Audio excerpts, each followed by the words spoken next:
So product research can be an extremely tedious task where it feels like you're just running in circles. But essentially what we want to do is find the right practices when we're doing product research to allow us to find the right product. So in this video, I'm going to walk you guys over my shoulder and specifically show you guys why I would or would not do certain products. We're going to do a live Helium 10 product research tutorial, but what I need to stress to you guys is that product research is not a one and done type thing. I may find a product, I may not. I probably will find a couple potential products, but essentially, even if I find those potential products, I like to do product research over a couple of days, maybe even a week or 2 weeks, just to find all the potential products, compile all the products, and have a list that I can choose from these products. But with that being said, if I find a product that is an incredible opportunity, I will go order samples immediately and start the launching process for that product, start ordering samples and figuring out how exactly I can innovate it. But essentially, most times that's not the case, and product research happens over a couple of hours, over a couple of days, even potentially a couple of weeks until I find the right product that I really think is going to be the best product. One thing, there's no perfect products, but there are okay products and there are better products than the ones that are okay products. So hopefully that all makes sense. But in this video, we're going to walk through a step-by-step video on exactly what to do, what I do when I do product research. So let's get right into it. All right, guys, so we're gonna be using Helium 10 black box. And if you don't have access to Helium 10, it's very simple to access. Just come to Google, type in Helium 10 Chrome extension. And what we're gonna do is download the actual Chrome extension. So the first link, click download our extension. It's gonna take you to the Helium 10 webpage where you click download now. And after this, we go to the Google Chrome store. And basically you just wanna click download our extension, and then it should show up right here in the puzzle piece. If you don't see it, make sure you have it pinned right here, and you should see it pop up right there. And now, once you have the actual Chrome extension, the tool that we're going to be using is called Black Box. Now, Helium 10 Black Box is basically Helium 10's product research tool that scours through all the products on Amazon.com. We put criteria into it, and it spits back out products to us based on the criteria we put into it. It's very, very essential and drastically decreases the time that it takes us to find products. It ultimately takes a lot less stress and makes the process a lot more efficient. So when it comes to tools, we're gonna come to Black Box, and this is basically where we access the tool. Now, we have a couple different tabs of the tool. We have the product section and we have the keyword section. Now, the product section is basically you just hit search right away. It'll give you any product because you didn't put any criteria into this. Now, this is going to be a ton of random products that we're not really interested in. What we're going to be using is the keyword section. Now, if you go from the products to the keywords, what I have personally noticed that in the keyword section, you find a lot more products that are sellable under the different keywords that people are searching in. Because on Amazon is a search engine. It connects buyer to sellers. People are searching in a search term, finding a product and buying it. So with this, we're basically getting keywords that are being highly searched, and based on the criteria we put into it, they're not going to have a ton of competition. And so we can get there based off the search volume, monthly revenue, the price, review count, review rating, and the word count. Now, for the search volume, the higher you go in search volume, the more and more competitive the product is going to be. So for me, I just stick with around 1,000 searches for this example. But once again, you can go up to 10,000, you can go as low as 500. But once again, the higher you go, the more and more competitors are going to be trying to search for those highly searched search terms that people are basically spending a lot of money for the search terms. Now, for the monthly revenue, 6,000 a month, which is basically going to be around 1/3 of profit. So if you do 6,000, you make around 2,000 a month in profit, which is pretty good. You can go higher up, you can go up to 100,000. But once again, these are going to be a lot of money in this market. A lot of people trying to compete for that money, and ultimately more and more competitors. For the price, we'll do from 25 to 75 for this example. You just want to keep in mind that around 1/3 of the price that you're selling the item for on Amazon is what you're going to actually be making in profit. Review count will do a maximum of around 200 reviews. The higher you go, once again, the more competitive it is for the maximum reviews. If you have a maximum of 10,000 reviews, then that's going to be a lot of potential big players on that page who are ranking ahead of you, who are going to be stealing sales from you, because it's just very hard to compete with people who have thousands and thousands of reviews. So I like to keep the maximum amount of reviews to around 200. Now, other things we can do are filter categories. We can do keywords. We can do competitors. Things that I like to personally focus on are the number of competing products. So a maximum of 1,000 for the competing products, meaning there's not going to be a ton of players, ton of saturation in the market, and also the competitive revenue. So we like to do more than 5,000 and a minimum of 2 players in that market making over $5,000. We'll put all this criteria in. And once again, make sure you play around with it. Don't always be entering the same exact criteria, because once again, you will only get the same results or very similar results. So you want to sometimes go with the high search term, sometimes go with the higher monthly revenue, sometimes go with the lower. Play around with it. But for this example, we're going to do this search term right here. We're going to hit search. Now, if you scroll down, we have the product. So we have the phrase, the keyword, we have the search volume, the price, number of monthly sales, monthly revenue, bestsellers rank, the reviews, and the title density. Now, for this, you also have the category. So this very first search term, mangosteen, is in the grocery and gourmet food category. Now, I'm not trying to sell consumables or edible foods, so we're going to skip that. And what we're going to be looking for are going to be keyword phrases that are going to sound unique to us, that are different, things that we don't know what they actually are, so we can kind of be interested in it. Open the page up on Amazon and look at these products individually. Now, if we scroll a little further down, basically what we can see is that there's going to be 10 pages of results. Now, what I personally like to do is I like to do at least 2 searches during my product research process. There's going to be a total of 20 different results, 20 different pages of results. And so I'll do 10 pages on this criteria. I'll enter a new search term criteria in, do another 10 pages. And so at the end, I'll have a bunch of products, about maybe 10 to 15, maybe even 20 products that are going to be out of all these 20 pages. So once again, you're not going to be finding a ton of products, but the ones you do are going to be ones that are actually interesting to you. And a lot of the products they have here are going to be products that we're probably not selling. So Nike arm sleeve for men, not going to be selling that. Disc golf retriever, nope. Asoap uric acid test kit, no. Pull divider rope, not interested. Candy material, perforated pizza kit, pill, UVC. Well, actually, we will come up to the pull divider rope, but that sounded kind of interesting. We will just see what that is in a minute. We're gonna open up all these pages. Urinal deodorizer. We're actually gonna just use 4 pages for this specific example because we don't want to be here all day. Go to the second page, and then we'll do page 9 and 10 just so we can see both ends of the spectrum in terms of products that they're giving us. Light socket camera, Diva curl conditioner, no. Baseball caddy, Orbi gun. I will show you guys this one just for example. I'm not interested in selling it, but I want to show you guys this viral product that has generated a ton of money. And if you were in this product early enough, you would have made a lot of money off of it. Youth football girdle, no. Individually wrapped forks, that's interesting. Orbeez gun again, you can see it's a lot of people selling that item. Nothing here, so we'll go to page 10 and page 9. And a lot of times I find that in the later pages is when you actually find better products. It's kind of weird, but that's what I personally found. So hose guard for garden, we'll click on that one. That seems a little bit interesting.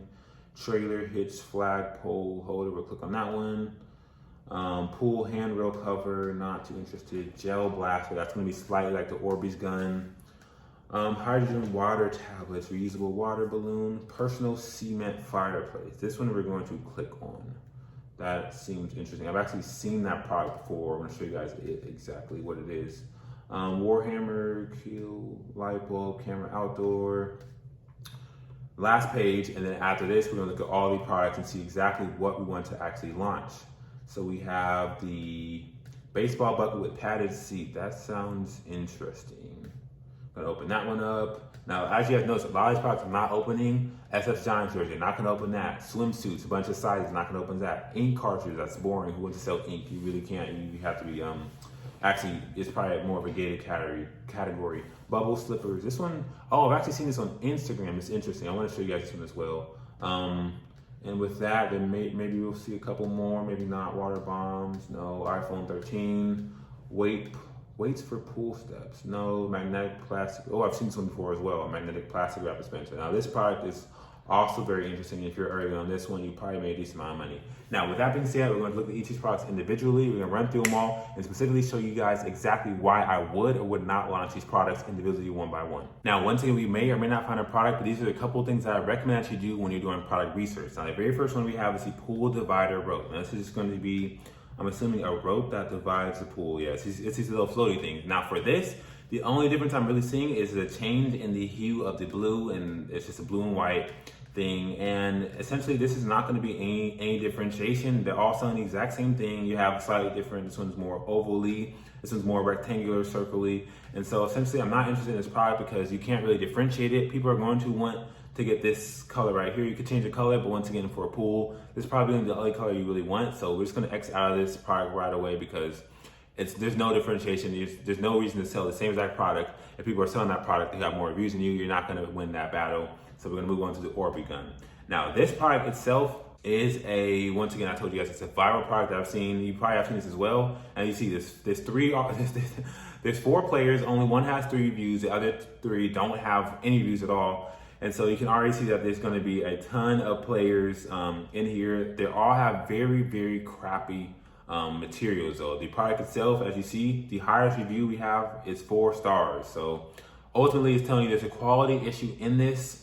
Like I said, if you're early on to launch this product, to source it, you made a lot of money. But if you try to enter now, it's going to be a very, very low chance that you actually succeed because there's just tons and tons of products that are selling. And essentially, they're all selling the exact same thing. It's not really differentiation. The only differentiation you have is just offering more beads. He's offering 20,000. He's offering 40,000. He's offering 35,000. He's offering 10,000. As you can see, there's going to be a ton of things that you have to offer just to even get a sale. And if you look at the money, though, there's a lot of money to be made. But once again, it's not something that we're going to actually source because there's no real differentiation. Only thing you can really do is offer more beads and offer a different color gun, which everyone's already doing, and you're very late to the market. The search volume is 38,000 searches per month, which is an astronomical amount. A lot of revenue, 1.2 million revenue. And so essentially what we're going to be looking at though are going to be the reviews to the revenue. And so essentially there are a ton of new players making money as you see right here. But once again, it's just a lot of players who also aren't making money. 19 reviews, no money. 13, he's making 10,000.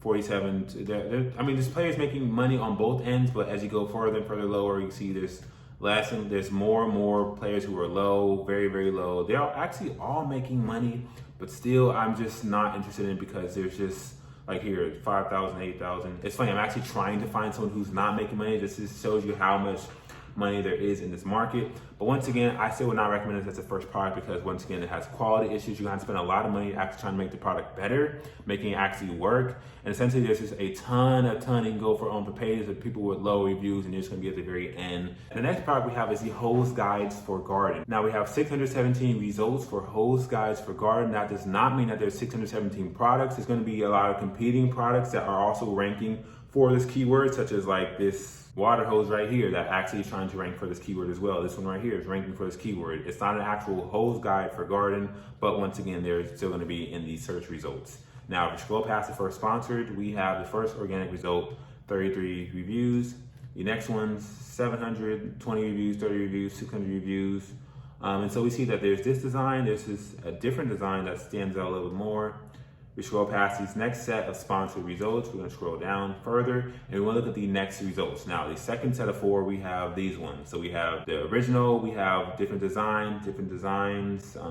So we can see that there's a little bit of uniqueness about this product. The ones that are actually designing different, and you have the standard one, that this guy right here. Now, off the bat, I would recommend not selling the standard one because, yes, it may be slightly cheaper, but if you want to actually stand out, there's going to be people who are already selling the standard one. So if you're just simply selling the same one that everyone's already selling, he has 700 reviews, it's going to be very hard to compete with this person who has a ton more reviews than you if you're not any different than him. Because they could easily go buy from him instead of you. Now, what we want to do is look at this in X-ray and see the money and the revenue and the search volume and everything else about this specific product. All right, so now what we're going to do is open an X-ray and see the actual revenue, the number of reviews, relative to the revenue, who's making money, if there are new players making money or not. Now we look at the review count. So we already see that there's these 3 spawns. We're going to scroll past them and we're going to look at all these players. So we have the big guys, 600, 600, and 100. Everyone else has less than 100 reviews and they're all making decent money from 20 to 30 to 10 to 4 to 7 to 11. They're not making, the money's not too bad. We have more new players. 1 review making 2,000, 8 reviews, 4,000, 23 reviews making 5,000. Look at the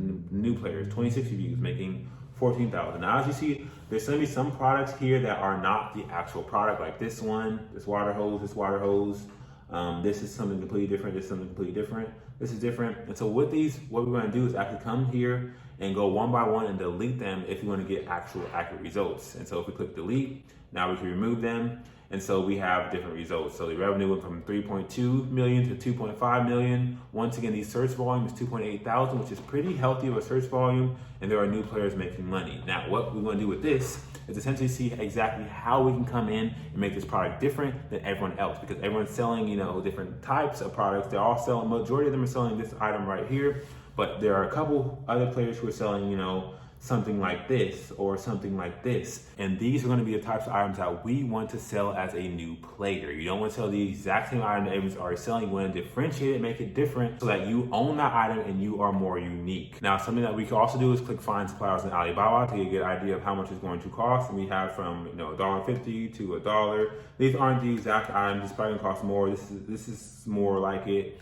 And what you want to do is have your item customized and ask these manufacturers if they can actually put, a frog on it or a turtle or something that's different than what everyone else has, so that you stand out and you have uniqueness about your product. So we can get prices there. And we also want to do as well is just figure out exactly, so if we click on this item right here, right, it's $50. So if we click on it and we come to the Helium 10 Chrome extension. This is where we use the profitability calculator, which is very, very useful. We can see exactly how much we're going to profit, what our profit margins are going to be, and essentially if this item actually makes sense to sell or if it doesn't. And so they estimate based on the dimensions, the weight, and the price of the item, what the unit manufacturing cost is going to be. They estimate it's going to cost about $10. And you can also change this. Let's say it's actually going to cost $13 after going back and forth with suppliers, and it costs slightly more. And so we can see that our net profit for the item is going to be $20 per unit. And it's going to be a total of 40% margin, which is going to be very, very good of a margin. Anything between 30 to 50, even higher is better. But anything above 30% is good. Let's say it costs actually, $16 to source, then this changes. Now we have $17 per unit sold and a profit margin of 34%. So we can easily see with the profitability calculator if the product actually makes sense to source. Now let's say that we were actually interested in sourcing this item. What we want to do is take this keyword, copy it, come over to our Excel spreadsheet, and basically paste the keyword here. Paste the search volume. It was like 2,800 revenue. There were guys who were making, anywhere from 5,000 to 25,000 a month. The number of reviews, they were anywhere from, the new players anywhere from 10 to 70 reviews. Number of competing products, there were a total of 617 competing products, so 617. And then innovatable, yes it is. And lastly, take the link. Now what this does for us, even if we aren't actually going to sell this item, is that it gets us in the process of tracking data.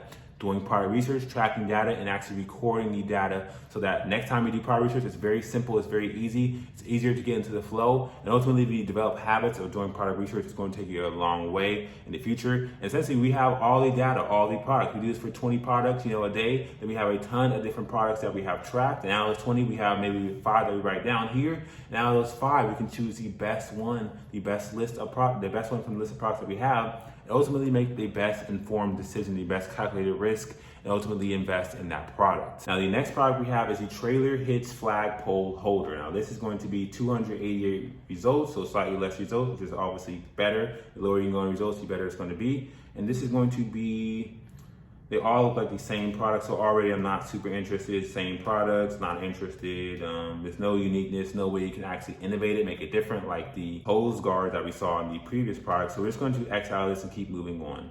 So the next product is the personal cement fireplace. So this is going to be total of 160 results, pretty good. Very low results, which is very ideal, what you want to be seeing. And so we have a bunch of circular designs, a square design. We have from 500 reviews, 223, 2 reviews, not a ton of reviews. There's one guy who has 500. He's the big guy probably. We scroll past the sponsored. We're gonna scroll to the next organic 4. We have circular, a long rectangle, 10 reviews, 9 reviews, 15 reviews, 10 reviews. So we see already that there's a lot of players who have low reviews already on this first page ranking. That's what we essentially want to see. Now, if you look at the xray Helium 10 Chrome extension, what we can see are going to be once again the search volume, the total revenue, the number of reviews they have relative to how much money they're actually making in revenue. Now, this is very essential. We want to be looking at guys who are low reviews who are making money. So for this, we have 51 reviews, 13,000, 23 reviews, 2.5 thousand, 2 reviews, 200. So it's not as low competitive as the other niche. There's still a couple guys who have a couple hundred making less money, but still there's 9, 8,000, 15 reviews, 8,000, 9 reviews, 12,000. There's a couple guys making decent money, and if you have a great design that's going to be different than everyone else's, and you really figure out what exactly the design people want, what the issues are with the product, and you ultimately make the best, most sustainable product that's not going to have crappy materials, that's going to deliver time in, time out, and this could be an easy product to get into. The main thing you want to keep in mind is how you're going to differentiate yourself from everybody else. And if we come back to this page, we can see that there's a ton of different designs, and there's a ton of different people. So we have anywhere from the wood design to the diamond design to a bowl with little rocks in it to a skull to this guy is definitely probably the most unique. Not saying that everyone wants that design, but a small group of people are going to want this design, and he's the only one who has it. As well as these guys are also unique. The glass design, you don't see that very often. Most people have the circular design. This one right here. So if you were to come in, do not sell this design. It's going to be a fail. You want to sell a design that's more unique, such as this guy, or even one of these guys. You want to do your market research, spending these 20 minutes looking at all of the different designs, seeing which designs are selling well and what price you can get for the designs, plug in the profitability calculator, see if the margins are actually there, and if they are, then once again, we want to take this keyword, come back to our Excel spreadsheet. And it's not saying that we're going to actually do this product, but once again, it's saying that we're going to actually come back and look at this product. And once again, it's actually getting us in the product research process. Now, also one more thing to note is that this product had 161 or 160 total results. So we have 160, and the search volume was 2,500. And so we can already see that even though the search volume is slightly less, there's only 1/4 of the number of competing products. So this would be a very good product in terms of not having a ton of competition compared to the water hose guard. Now, once again, that's just search volume relative to the number of competing products. There are other factors such as innovatability, can you make it different, all that, but just off of the surface, this product is not bad. Now, this baseball bucket with padded seat has 203 results. And if we scroll down, we can see that there are only one sponsor so far. These three are different brands. You have a Wilson brand to Athletico to more sponsored. We're gonna scroll past these guys. The reviews are anywhere from 200 to 100 to 70 to 5. We scroll back up. These ones had a couple hundred actually. So these are pretty competitive right there. These ones are less competitive. And the third one, we have more or less competitive. Some are selling lids, some are selling lids, some are selling just the item itself. If we come back to the money, let's see if it's actually even worth us looking into it because the money might not be there. If we look at the review count relative to the revenue, we have 526,000, 600 reviews, 16,000, 5 reviews, 3,000, 73 reviews, 63,000. He's making a decent amount of money for this simple design. It includes a baseball, gallon lid, and the lid top. Now, once again, this is not super innovatable. You're basically private labeling this cushion bucket lid. And so there are a couple players who are making money, but if you scroll further down, there's 8 reviews, 700, 26 reviews, 400, 47 reviews, 600. So there are also players who are not making money. And so for me, this product is not too exciting for me because there's not too much you can really do with it. You're selling a bucket or a bucket and a lid with your logo on the bucket. And so essentially it's not too complex. You can't really do too much. And everyone's selling essentially the same exact thing, just with different colors or a different brand name on it. So I'm just going to X out of it. And also the money isn't too great. You know, it's okay money. And also if you look at the search volume, it only has 1,200 searches. And also baseball is more of a summer, spring sport, so it could have some seasonality to it. And so we're just going to move on to the next product. Now for this last product, this is going to be a lychee bubble slipper. This is going to have 290 results. And off the bat, I can see this is probably going to be a product that I'm not going to sell because there's going to be bubble slippers, a ton of different sizes, different colors. You can even come in with a different color, but essentially probably someone already has a color who's before you. It's going to take you probably, a month to get this on Amazon. And essentially you're going to be late, you're going to come up with no reviews with just a different color, have no real sense of uniqueness about your product because these, once again, the only thing that's really different is the colors. And so essentially this is going to be a big risk if you try to launch this now. Now, if you were in this early on, you could have made some decent money, but essentially this is not a product that I'm trying to launch. And so we're just going to move on. Now, once again, you want to get into the habit of tracking your results, tracking your data, because there's a lot mentally to actually get you to want to do product research next time because you know that you have a giant list of products that you have already tracked and it holds you accountable. You can do product research all day long, but if you're never tracking anything, if you're never compiling your data, then there's nothing to really objectively make an informed decision off of because it's all in your head and you forget a lot of what you already looked at because you didn't write it down. Make sure you're tracking your data and doing product research at least 20 minutes a day just to see the maximum amount of success with finding a product quickly. With all that being said, I will see you guys in the next video.